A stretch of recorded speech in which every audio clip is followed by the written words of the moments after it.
I stood outside my own house holding a bouquet of roses, feeling like a stranger on my wife's birthday. The air was crisp, the kind of October evening that makes your breath catch, and I was locked out, not just from the house but from her life. I'm getting ahead of myself though. Let me take you back to how this all started, because I need you to feel what I felt, to understand how a single day can unravel everything you thought you knew. My name's Ethan, and I've been married to Lila for 7 years. We met in college, back when we were just kids sneaking cheap wine into dorm rooms and dreaming about the future. Lila had this laugh, bright, unguarded, like she could make the world feel lighter just by being in it. We built a life together, a good one, or so I thought.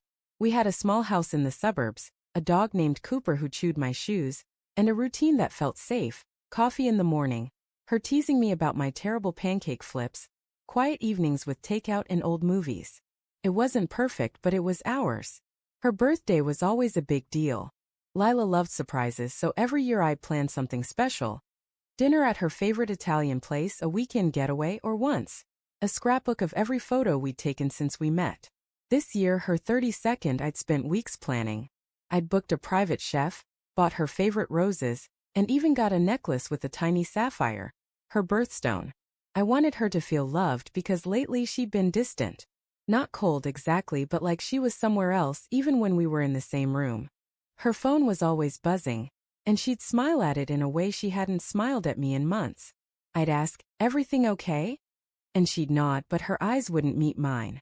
The morning of her birthday, I woke up early, expecting to start the day with our usual coffee ritual. But Lila was already up, sitting at the kitchen table, her face tight. "Ethan," she said, her voice flat, "I need you to give me some space today." I laughed at first, thinking she was joking, but her expression didn't budge. "I'm serious," she said. I want to spend my birthday with my friends. Alone." Her words hit like a punch I didn't see coming. I stood there, coffee pot in hand, feeling the ground shift. "Okay." I managed, my voice smaller than I wanted it to be. "If that's what you want." I spent the day wandering, trying to shake the unease.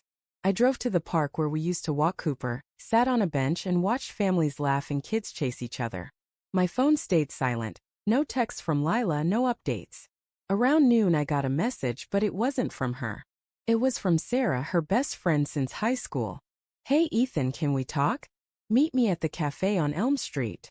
My stomach twisted. Sarah and I weren't close. She was Lila's confidant, not mine, but her tone felt urgent. At the cafe, Sarah was already there, stirring a latte, her face pale. She didn't waste time. "Ethan, I'm so sorry," she said, her voice barely above a whisper.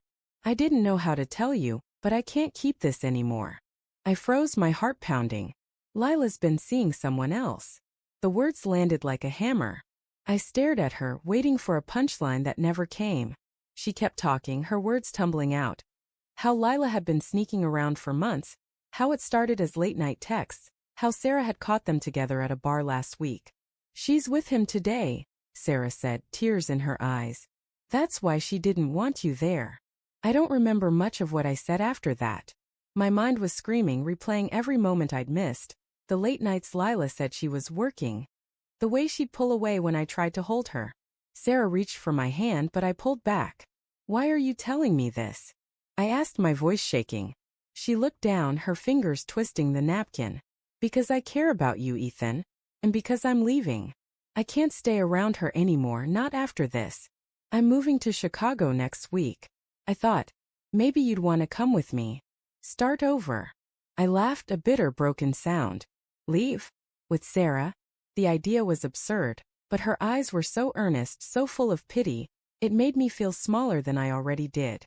I stood up, mumbling something about needing air, and walked out. My car felt like a cage, so I drove back to the house, the roses still on the passenger seat, wilting. When I got there, the lights were on, music spilling out. I didn't go inside. I stood on the porch, staring through the window. Lila was there, laughing, her arms around a man I didn't recognize. He was tall, with a confidence I'd never had, and she looked at him the way she used to look at me. I don't know how long I stood there, but eventually the door opened and Lila froze when she saw me. "Ethan," she whispered, her face paling. The man behind her stepped forward, but I didn't give him a chance to speak. Happy birthday, I said, dropping the roses at her feet. My voice was steady, but inside I was breaking. I turned and walked away, her voice calling after me, but I didn't stop. I couldn't. Every step felt like tearing myself apart, but I kept going.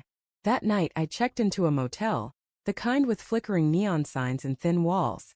I sat on the bed staring at my phone, Sarah's message still open. I didn't reply. I couldn't imagine starting over, not with her, not with anyone. The life I'd built with Lila was gone, and I didn't know who I was without it. I thought about the necklace in my pocket, the one I'd never give her now, and I let myself cry. For the first time in years I let it all out. Days turned into weeks. I moved into a small apartment, started seeing a therapist, tried to piece myself together. Lila called a few times, left voicemails about how sorry she was, how she didn't mean for it to happen. I deleted them without listening to the end. Sarah texted once more, wishing me well in Chicago, but I didn't respond. I wasn't ready to run away.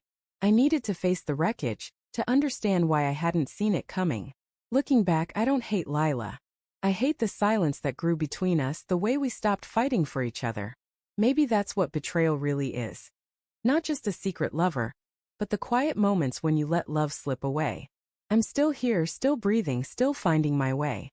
And every night when I close my eyes, I see those roses on the porch, scattered like the pieces of my heart. If you've listened all the way till now, thank you. It means more than you know to share this with you.